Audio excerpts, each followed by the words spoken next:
The fluorescent lights hummed overhead like a mechanical heartbeat. Mercy General's emergency department thrummed with the controlled chaos of a Tuesday evening, gurneys wheeling, monitors beeping their arrhythmic song, the smell of antiseptic and stale coffee layered under something darker, blood that wouldn't quite wash away. Megan O'Brien moved through it all like water, present but unnoticed, restocking the crash cart in Bay 7 with the precise efficiency of someone who'd done this 10,000 times before. Her scrubs were plain blue, no patterns, no personality. Her name badge was turned backward. She preferred it that way. The tremor started in her hands when the intercom crackled. Code Blue, Trauma Bay 3.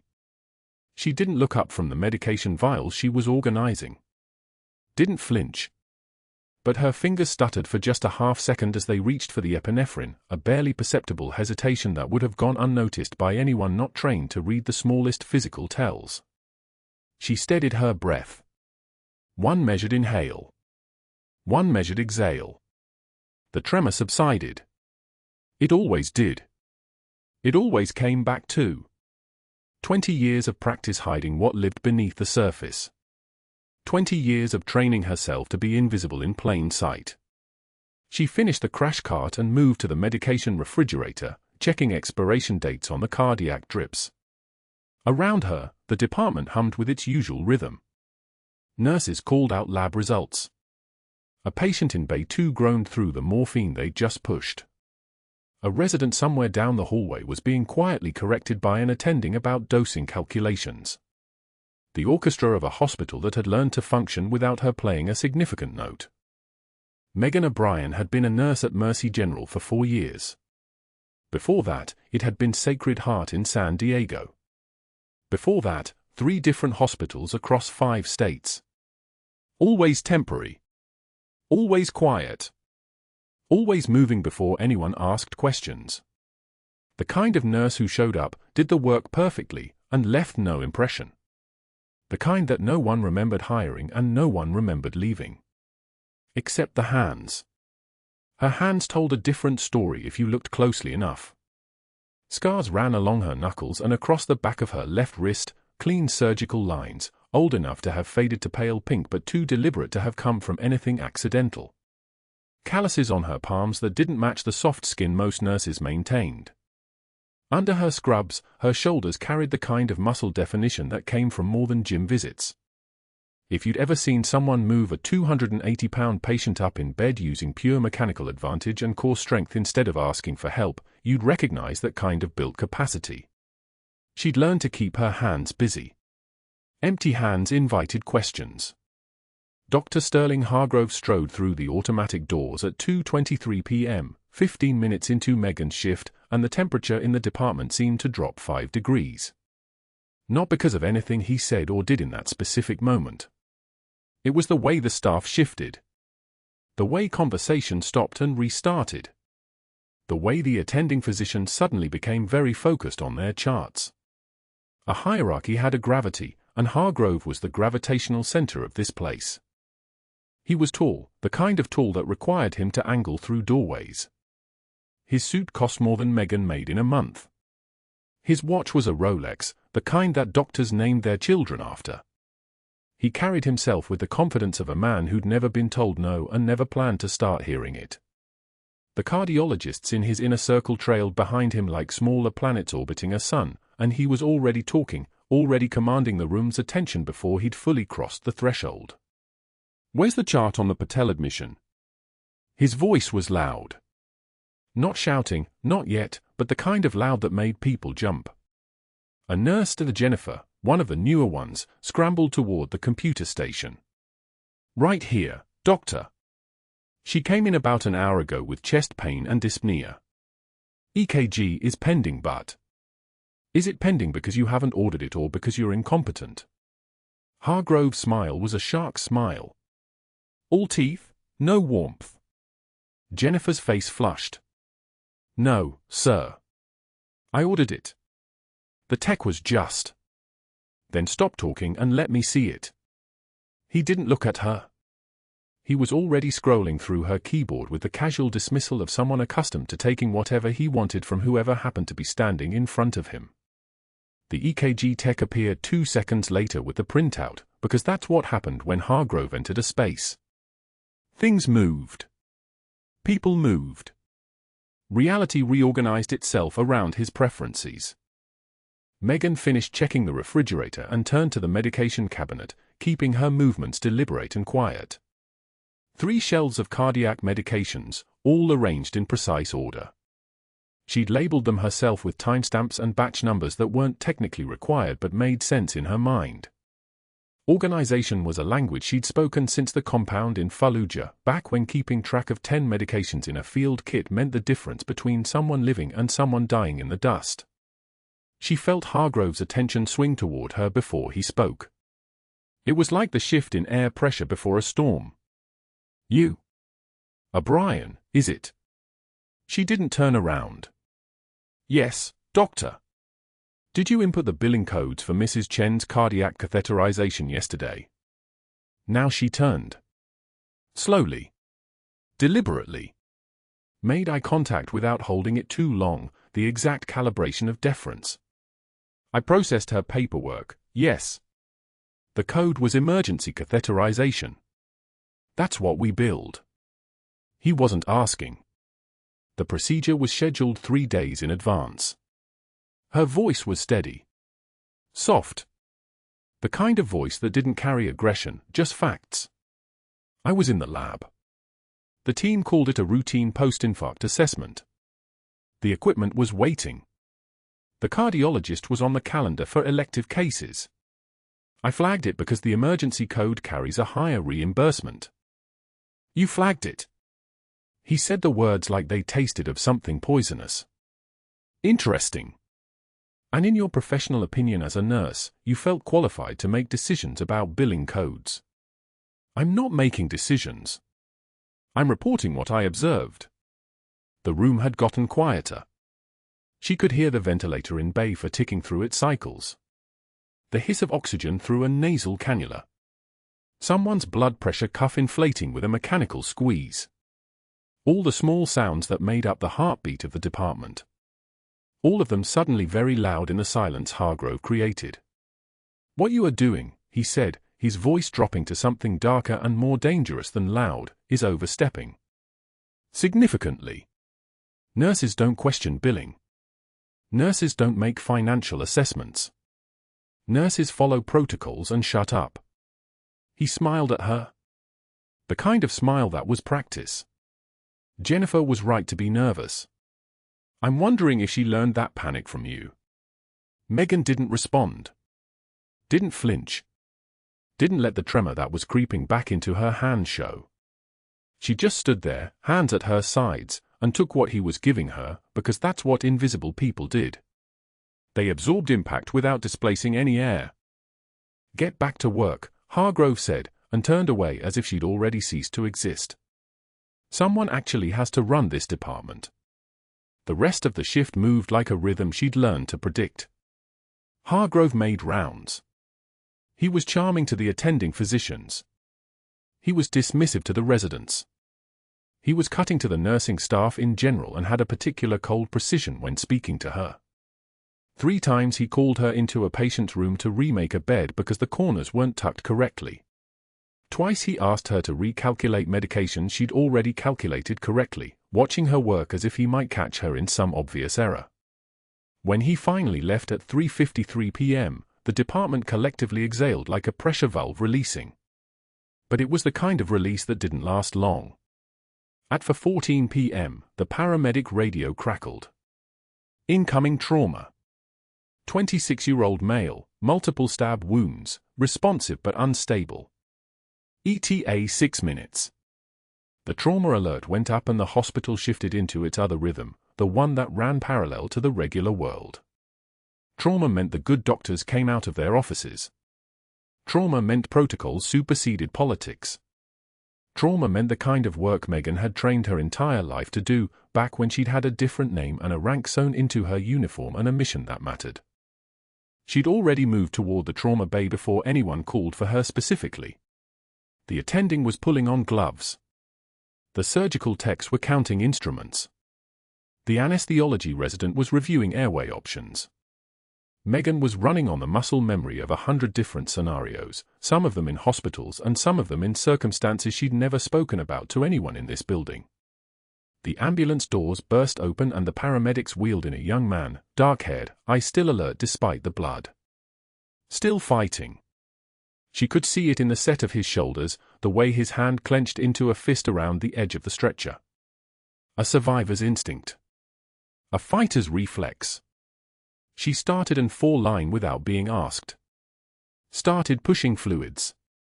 Started running the assessment that no one else seemed to be doing in the first 30 seconds, checking for the kind of injuries that didn't show up on the chest X-ray, that lived in the spaces between what could be coded and what could be fixed. The young man's eyes met hers for just a moment. Dark brown eyes. Something familiar about the shape of them, about the way they tracked her movement with precision that said military training or something close to it.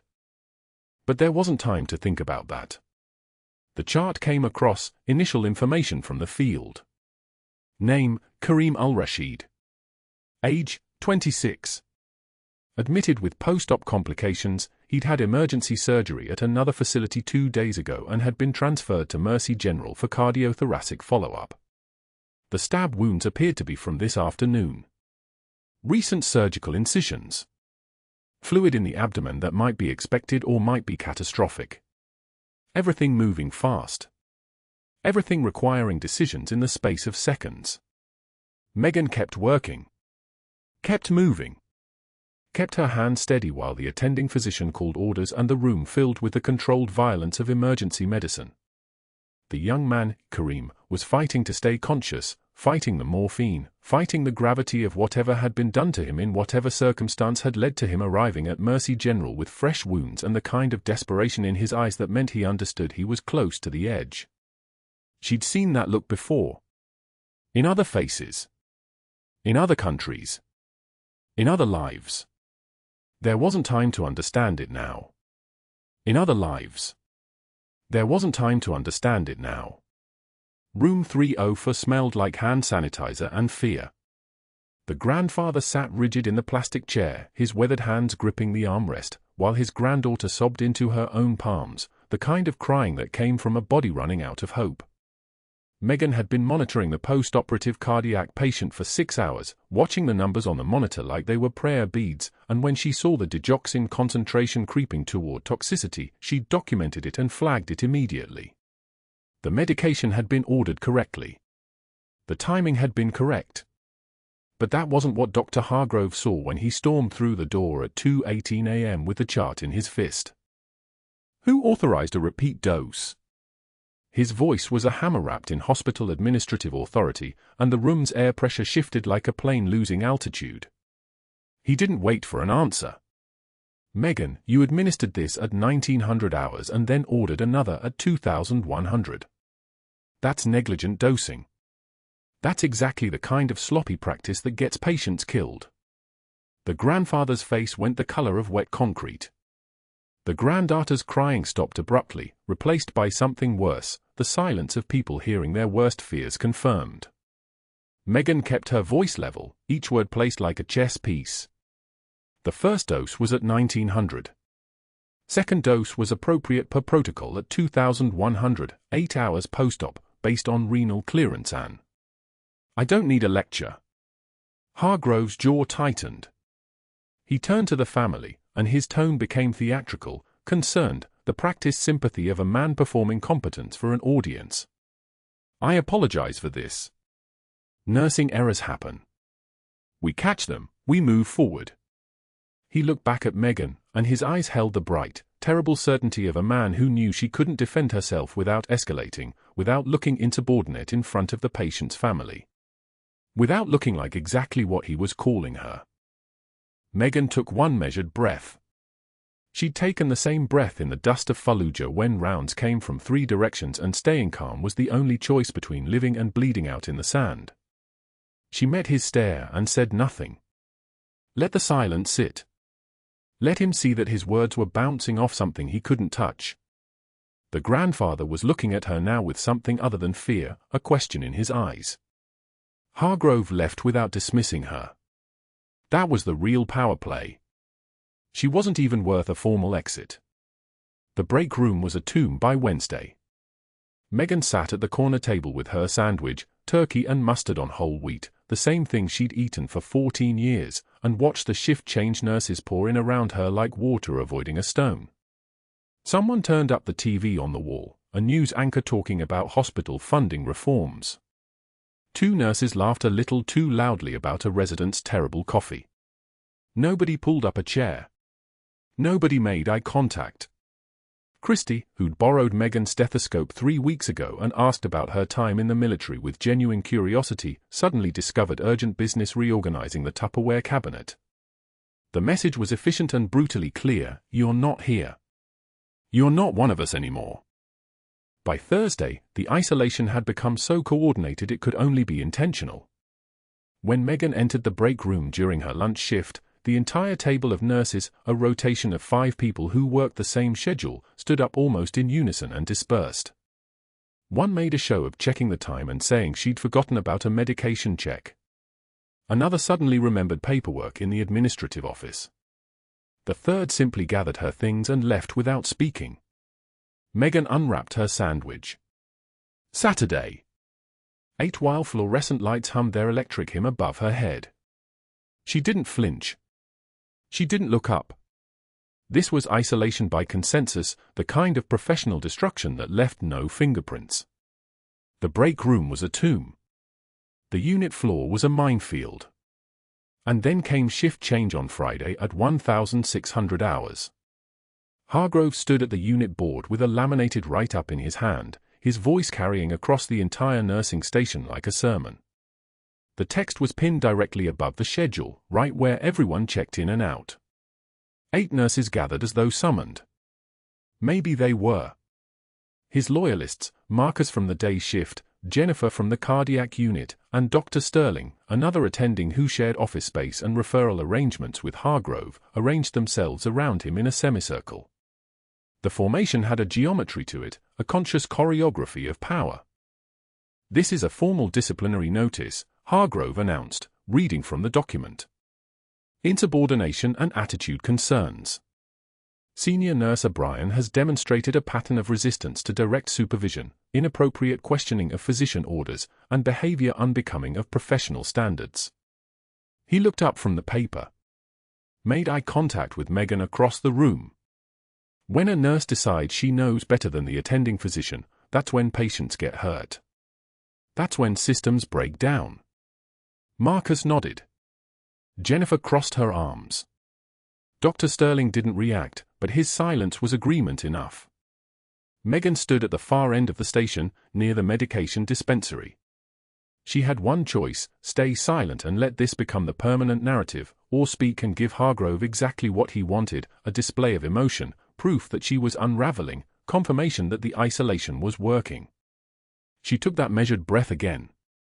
The kind that came from understanding that the quietest response was the deadliest one.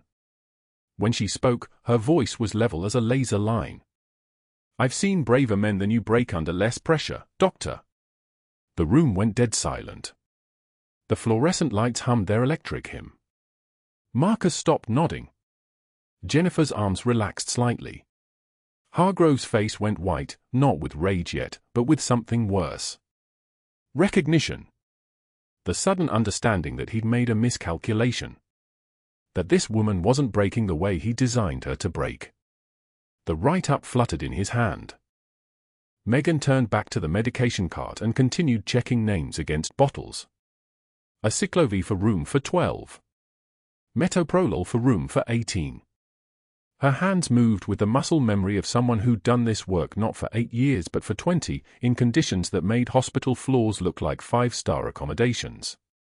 Hargrove stood there another 6 seconds. She counted them silently, then walked away. His footsteps carried him toward his office, toward the phone on his desk, toward the first of what would become a series of calls that would remake her termination into something official. Something that looked like procedure. But that wasn't the worst part. The worst part came at 2:34 a.m. when the emergency intercom erupted across the entire hospital, not the routine announcement of a code, but a full mobilization alert. A mass casualty from an IED in the Jolin district. 5 soldiers incoming. Helicopter rotor wash hammered the windows of the fifth-floor nursing station where Megan had been finishing paperwork, and she felt something shift inside her chest. Something ancient. Something she'd buried so deep that she'd almost convinced herself it had never existed at all. The trauma bays exploded into chaos. Dr. Hayes from emergency medicine barked orders at 2 surgical residents, both smart, both trained, both completely unprepared for what was about to walk through those doors. The first stretcher arrived at 2:37 a.m. carrying a staff sergeant with shrapnel embedded in his right shoulder and a femur fracture that was bleeding into his leg tissue at a rate that meant 40 minutes before organ failure started its cascade. The second came 30 seconds later, a young private with burns across his face and a chest wound that was making the kind of wet, rattling sound that meant one collapsed lung was fighting with another for dominion over a single set of lungs. Hayes fumbled with the chest tube tray. His hands were competent, but competence wasn't enough. He'd never done this under fire. Never done this with incoming round 0 distance away. Never done this when the patient's blood was still warm from the moment the bomb converted his body into an anatomy lesson. He positioned the tube wrong intercostal space, wrong angle, the kind of mistake that would collapse the lung instead of re-inflating it. His resident froze. Just stopped moving. Watched. Megan watched from the doorway for 2 seconds. Then muscle memory took over. She moved toward the chest tube tray. Hayes didn't see her approach. She reached over his shoulder and redirected his wrist, a motion so smooth it almost looked like assistance instead of correction, and guided the needle to the second intercostal space, midclavicular line, the exact spot where 1,000 field saves had taught her to angle the catheter. The hiss of air escaping. The O2 sat on the monitor climbing, 62. 71, 78. 86, the young private's chest moving again, the lung re-inflating, color returning to lips that had been the color of old marble. Hayes stepped back. His face was pale. Megan was still moving, the second patient now, the staff sergeant, whose femur fracture needed a Reboa catheter to stop the hemorrhage before it stopped his heart. She called for the femoral artery kit. Someone, Jennifer, despite the break room embargo, handed it to her without being asked. The steps were automatic, catheter in, balloon inflated, pressure restored, bleeding halted. The numbers on the monitor normalizing like a prayer being answered. But something else was happening too. Something in her vision had narrowed to a single bright point. The fluorescent lights of Mercy General had become searchlights on a black market street in Baghdad. The antiseptic smell had become desert dust.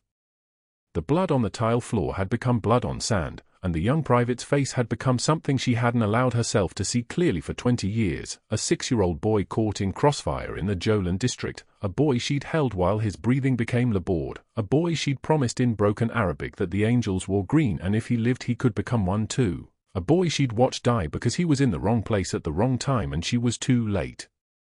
She blinked. The desert was gone.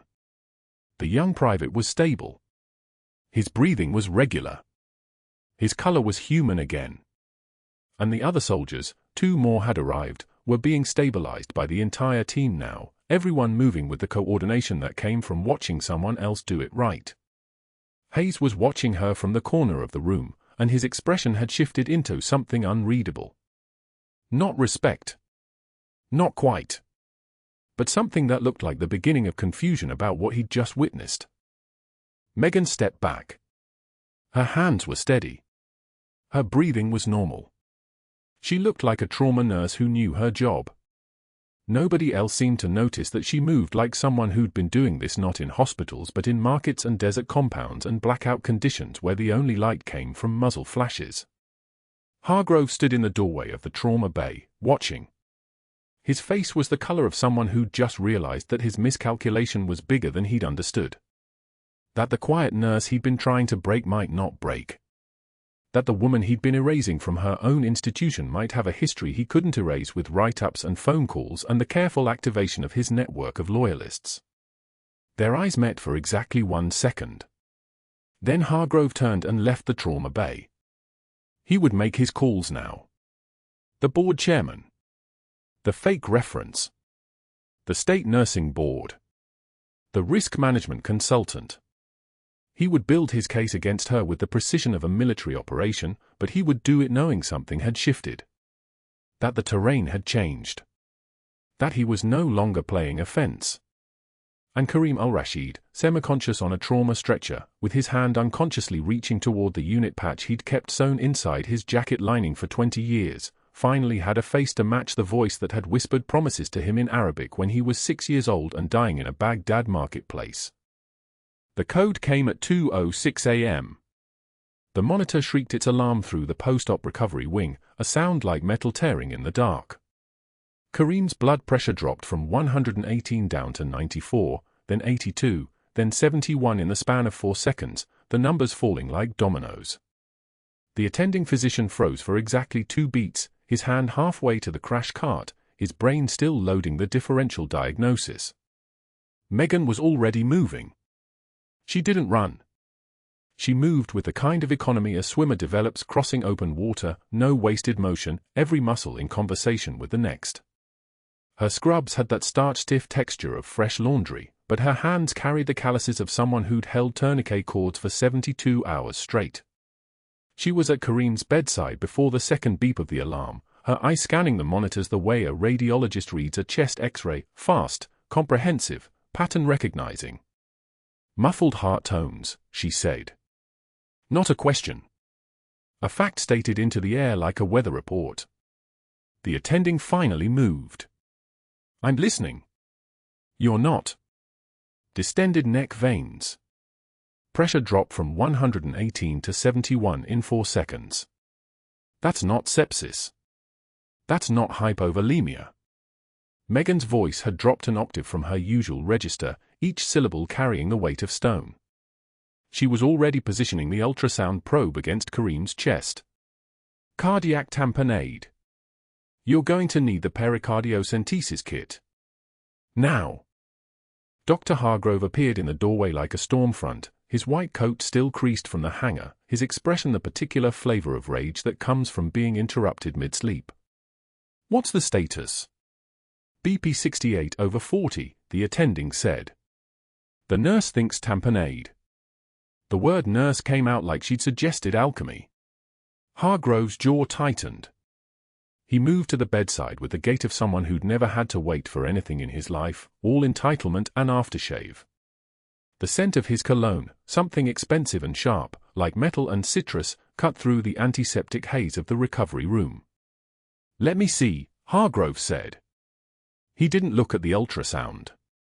He reached for the pericardiocentesis kit the tech had already laid out, his fingers finding the 14-gauge needle with the assured grip of a man who'd performed this procedure 50 times. Probably more. Maybe all 50 times had been wrong. The ultrasound showed what Megan already knew. The pericardial sac was swollen with fluid, dark and thick on the screen, blood accumulating around the heart like an executioner's noose. Karim's pressure kept falling. 65, 62. 59, the monitor's alarm had stopped shrieking and shifted to a steady, urgent beeping that sounded like a countdown. Hargrove aimed the needle at the 4th intercostal space, mid-clavicular line, which would have been perfect if the patient's heart was where textbooks said it should be. It wasn't.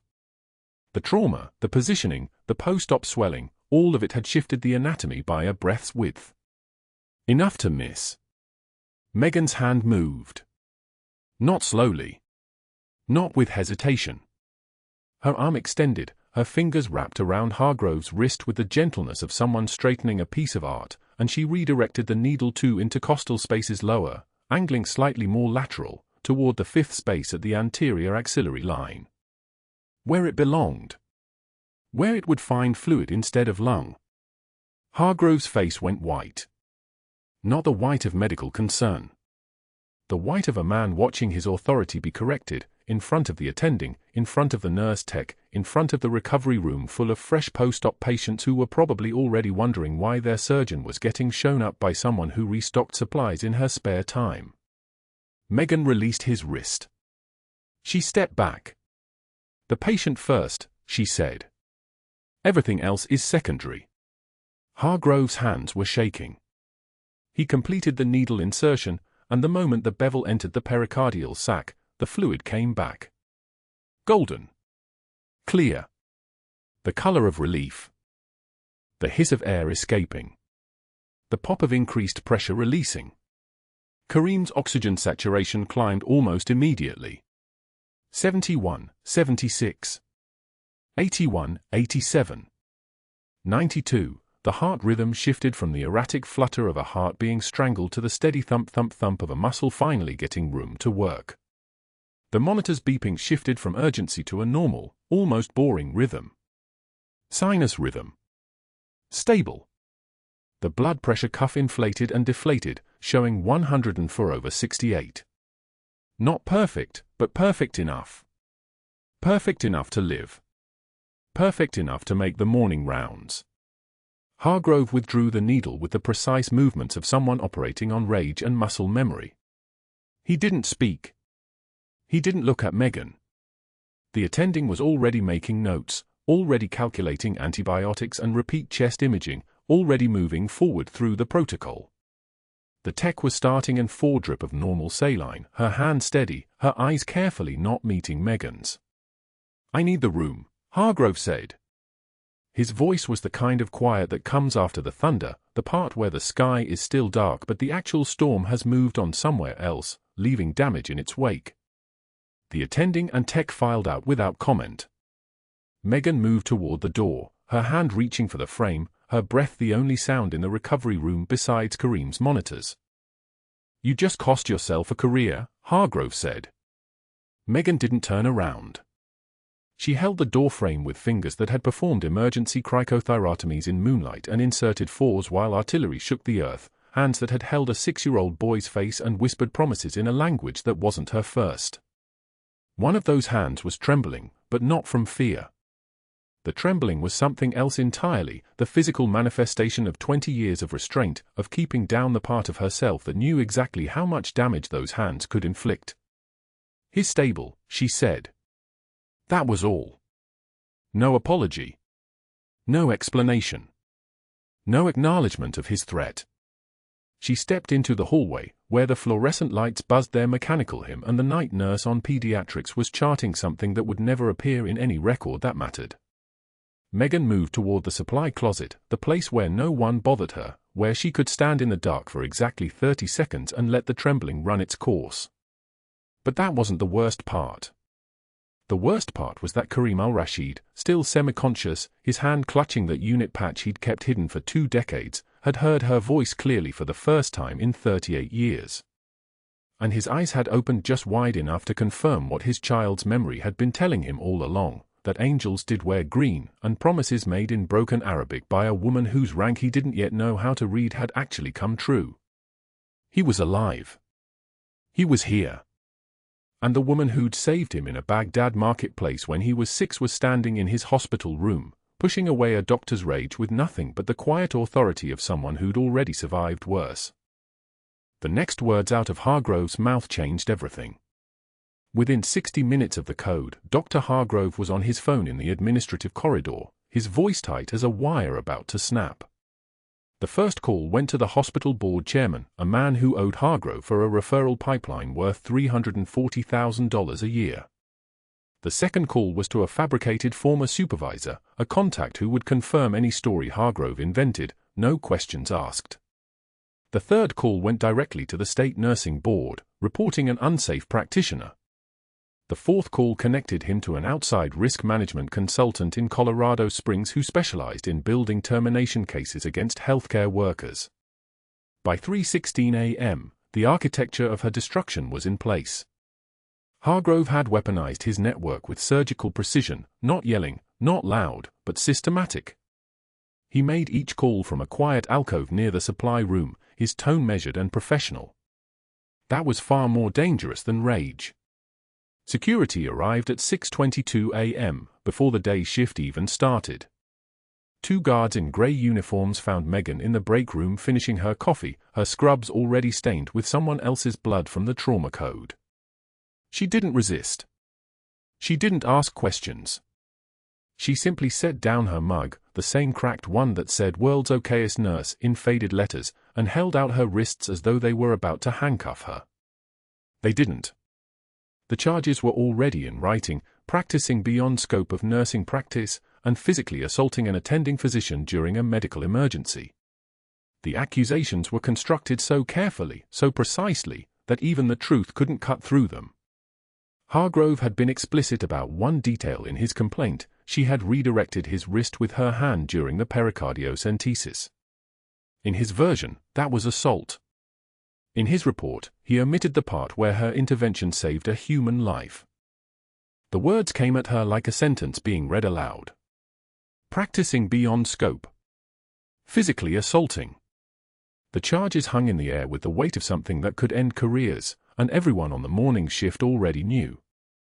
Word traveled through a hospital like an four-drip: inevitable, thorough, systemic. Nurses avoided her eyes as she cleared her locker. Someone had already removed her photo from the staff bulletin board. The small plant she'd kept on her desk, a succulent she'd been nurturing for 3 months, was still alive in its ceramic pot, but nobody had watered it while she was in the trauma bay. The soil was bone dry.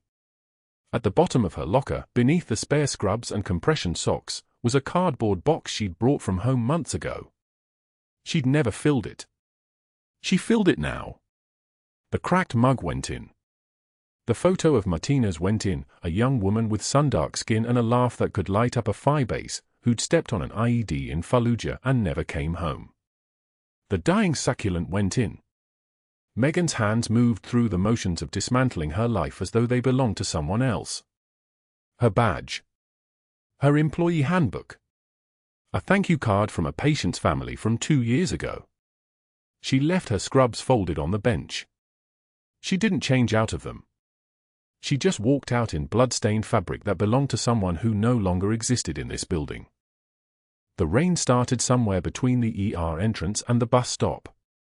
Denver rain in October, cold enough to sting, wet enough to soak through cloth in minutes. Megan sat on the bench at the corner of 16th and Spee, the cardboard box going soft in her lap, the rain hitting the pavement in sheets that sounded like static. Around her, Denver moved through its morning. Cars passed. People hurried past under umbrellas. Nobody looked at her. Nobody saw a former senior chief petty officer. They saw a woman in blood-stained scrubs with a falling-apart cardboard box, and the city had trained them well enough to look away. She should have thrown the box in a dumpster. She should have left the photograph of Martinez in a trash can. She should have let the succulent die in peace somewhere else. Instead, she held the box like it was evidence. The rain soaked through the cardboard from the bottom up, and she could feel the wetness spreading through the fibers. Inside was 20 years of a life that wasn't supposed to exist. Inside was a name that no longer had clearance to be spoken aloud. Inside was the faded unit patch sewn into the lining of her old jacket, the patch from the uniform of a person the Pentagon had officially erased. Senior Chief Petty Officer Megan O'Brien had been buried in Fallujah the same day she'd pulled a 6-year-old boy from the dust and held him while medevac was inbound. The nurse they'd hired at Mercy General was supposed to be somebody different. Somebody nobody would look at twice. The cold was starting to work through her now, the way cold works when you're not moving, methodical, efficient, finishing what the rain had started. She had $247 in her wallet. Maybe enough for 2 nights at a motel on Brighton Boulevard. Maybe. After that, the calculation became someone else's problem. She looked at the photograph of Martinez, the image already starting to curl from the moisture, and wondered if disappearing completely would hurt less than this slow erasure. Whether walking away from Denver, from Colorado, from anywhere people might recognize the shape of who she used to be, might be the only mercy left available to her. A stranger offered an umbrella. She didn't take it. Instead, she held the box tighter and stared at the rain, the water running down her face indistinguishable from tears. Her eyes burned. But soldiers don't cry. Not here. Not in the daylight where people might see. The bus pulled up 2 stops down. She didn't move toward it. She sat on the bench as the rain came harder, and somewhere above the sound of traffic and weather and the ambient hum of a city that had already forgotten her name, she heard something else. A sound that didn't belong to Denver rain or morning traffic. A distant, rhythmic thud cutting through the clouds. Getting closer. Rotor blades. At Mercy General, Kareem Al-Rashid woke in his hospital bed at 7:13 a.m., the post-operative fog finally beginning to clear from his mind. His hand shook as he reached inside his jacket lining, the seam he'd sewn and resewn 1,000 times over 20 years, ever since he was old enough to understand what the patch meant. The faded Special Forces unit insignia came free in his trembling fingers. 20 years. 2 decades of carrying proof that the woman who'd saved him in a Baghdad marketplace, kneeling in dust and broken masonry with her senior chief insignia still wet with blood, was real.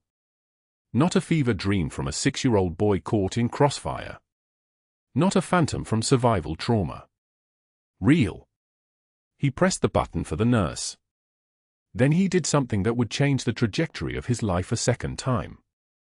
He told them the truth. Not his medical history.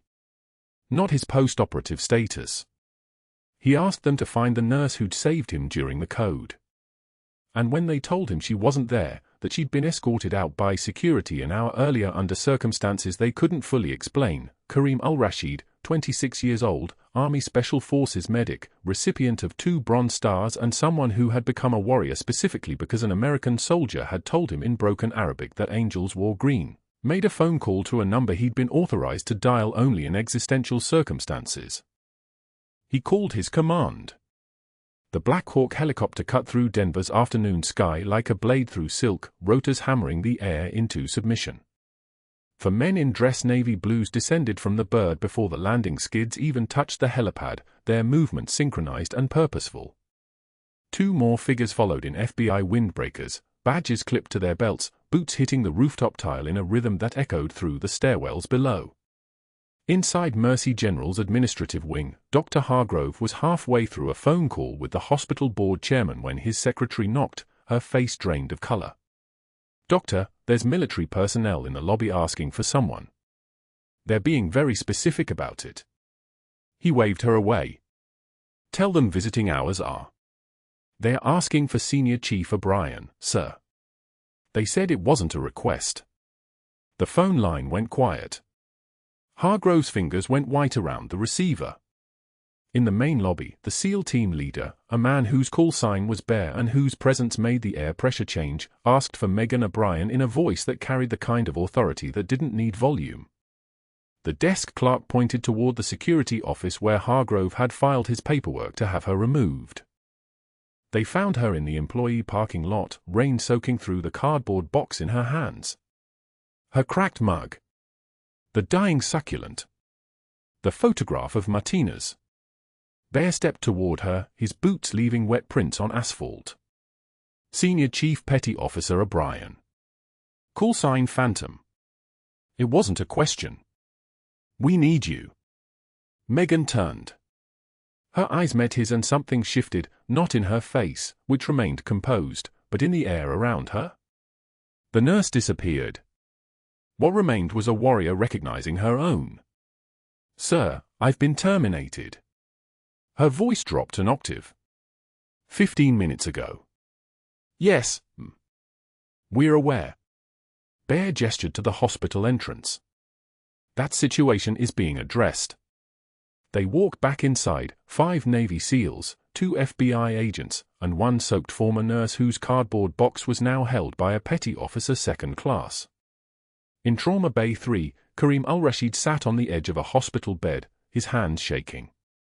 In his fingers, he held a patch. Faded olive drab fabric. A unit insignia sewn with meticulous care.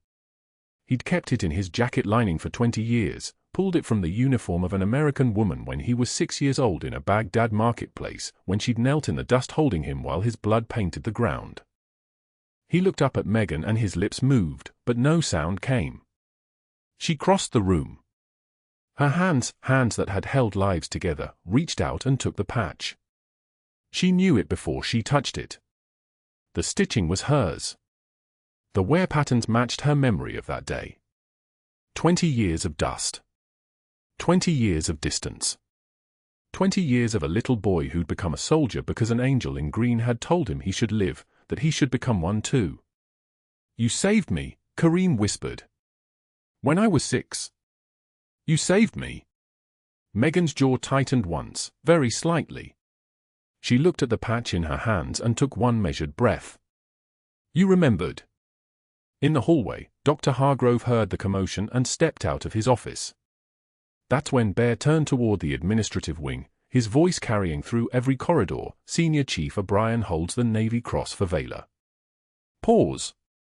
2 purple hearts. Another pause. The Weight Building. Defense Superior Service Medal for operations that remain classified. She saved 17 lives in a 72-hour siege that officially never happened. Hargrove's face drained. His hands curled into fists. Bear's eyes remained on the hallway where Hargrove stood. And she's been activated for consultation on a current national security matter. So I suggest we talk about why she was terminated. The FBI agents moved past him with the kind of smooth efficiency that came from 100 similar operations. One of them, a woman with frost-colored eyes and a scanner in her hand, headed directly for the IT department. She was looking for Chen, the hospital's IT director. A Marine who'd served 2 tours in Kandahar. A Marine who'd been watching the security systems. He was waiting for her with a flash drive already in his palm. Footage of Hargrove deleting the code review tapes, Chen said quietly. Also the entire security record from 2:06 a.m. when he attempted the intervention. Everything he tried to erase. I pulled it in triplicate. Encrypted backups. Nothing gets lost on my watch. The FBI agent took the drive. How long do you need to pull the billing records? Already compiled. Hospital's money comes clean. The fraud is entirely on Hargrove and the cardiology network. Want to guess how much? Show me. 20 minutes later, the FBI had secured the numbers, $2.3 million in fraudulent billing across 17 procedures. 17 indictments pending. Insurance companies. State Health Board. Federal Healthcare Fraud Task Force. The architecture of Hargrove's financial arrangement collapsed like a building in a controlled demolition. When they escorted him from Mercy General, Hargrove fought. Not physically, he was too intelligent for that, but verbally. He screamed that he'd been misunderstood, that Megan was the problem, that she'd physically assaulted him, that she was unstable, classified or not, that her military service was irrelevant to her competence as a nurse. His voice climbed higher with each denial. Staff in the hallways turned to watch. A surgeon stepped out of the OR. 2 residents stopped mid-conversation. By the time they reached the elevator, Hargrove's carefully constructed composure had cracked wide open. He was sweating. Shaking. A man who'd orchestrated an entire conspiracy was being unmade by the simple presence of federal authority. One of the FBI agents placed a hand on his shoulder. You have the right to remain silent. He didn't stay silent. 23 hours later, after the preliminary hearing, after the charges were officially filed, after the medical board had revoked his license pending criminal proceedings, Dr. Hargrove sat in a holding cell waiting for bail. 2 years later, someone spotted him in Tucson, Arizona, behind the desk of a strip mall urgent care. His name tag read, Steve. He was teaching CPR fundamentals to teenagers who didn't know he'd once been a surgeon with a 6-figure salary. He flinched when anyone called him doctor. But in Denver, on the rooftop helipad of Mercy General, Megan O'Brien stood in the wind from the departing Black Hawk, the rotor wash whipping her hair, her reflection visible in the glass of the observation window. Not a ghost. Not a nurse struggling to be invisible. A warrior who'd found her way home. Beside her, Kareem held his patch, finally returned, and didn't speak. Neither did she. Some conversations don't need words. They need 20 years of memory. They need a little boy recognizing the woman who told him to live. They need a woman who'd spent 2 decades in hiding, carrying the weight of a classified operation that officially never happened, finally able to be seen. The hospital board had already made their decision. Megan could have the position. Chief of Trauma Services. Director-level salary. Office with a window. But when they offered it to her formally the next morning, she declined. Why would you refuse? The board chair asked, genuinely confused. Megan was already tying her scrub top. My fight is here now. In Trauma Bay 3. With patients who need someone who understands what it means to survive the unsurvivable. I'm a nurse. That's enough. By noon, she was back at her station. Different now. Everyone could see it. The way she moved carried authority that no title could grant. Residents approached her with questions instead of orders. Attending physicians consulted with her before procedures. Patients asked for her by name. The cracked mug sat on the break room shelf, clean now, filled with coffee that didn't steam anymore. She'd picked it up from her apartment on the way to her shift. Next to it, the photograph of Martinez in a frame.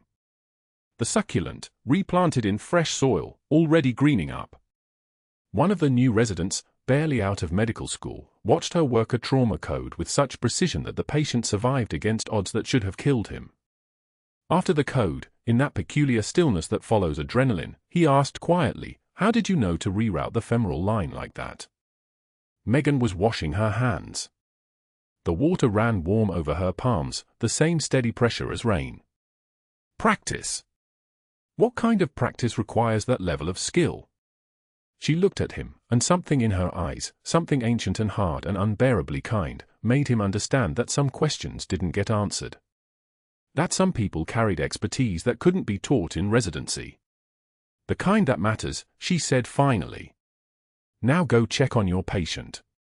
The blood pressure's drifting. He left immediately. She was never wrong about those things. That evening, as she was finishing her shift, Kareem appeared in the hallway outside trauma. He was wearing his dress uniform now, back on active duty, reassigned to recruitment and medical education. His 2 bronze stars and combat medic's insignia caught the fluorescent lights. Thank you, he said simply. She didn't respond at first. Just looked at him, this man who'd been a boy, this boy she'd saved in a marketplace that shouldn't have been part of her official record, this memory that the Pentagon had ordered her to bury. You did the hard part, she said finally. You became what I told you to become. He smiled, and it was the smile of someone who'd found peace with his own history. Will you keep the patch? She'd been holding it since that morning. Without thinking about it, she'd sewn it into the lining of her jacket, the same gesture Kareem had performed 20 years earlier. Symmetry. Completion. Yes, she said. I will. He nodded once, a formal gesture, and then he was gone, back to Fort Carson, back to his unit, back to the work of teaching other young soldiers what it meant to survive. Megan stood alone in the hospital corridor. Her hands, weathered and capable, hung at her sides. The trembling wasn't fear. It was restraint. 20 years of restraint. 20 years of being no one. 20 years of buried decorations and erased records and a name that officially didn't exist in military databases. But here, in Mercy General, in the scrubs that were faded from 100 washings, in the quiet competence that had once saved 17 lives in 72 hours, she was finally visible. A young nurse, new, still uncertain, walked past and nodded. Thank you for the advice on the fall line. It worked perfectly. Megan nodded back. You've got good instincts. Trust them. The nurse smiled and continued down the hallway. Small moment. Unremarkable to anyone watching. But Megan understood what it was. It was respect. It was being seen for what she actually was, not a broken nurse with questionable judgment, not a threat to be eliminated, but someone who knew how to hold lives together when everything fell apart. Heroes walk among us. Sometimes in scrub saving lives in the dark. So here's my question for you. If the Pentagon called your workplace tonight and told you to stand down, that your entire service record was being sealed, that you had to disappear and never surface, could you do it? Could you walk away from everything you'd done, everything you'd survived, everything you'd earned? And then, if 20 years later, someone recognized you and remembered, would you finally let yourself be found? Thank you for watching. Please like, subscribe, and comment below. Have you ever been underestimated by someone who didn't know your true value?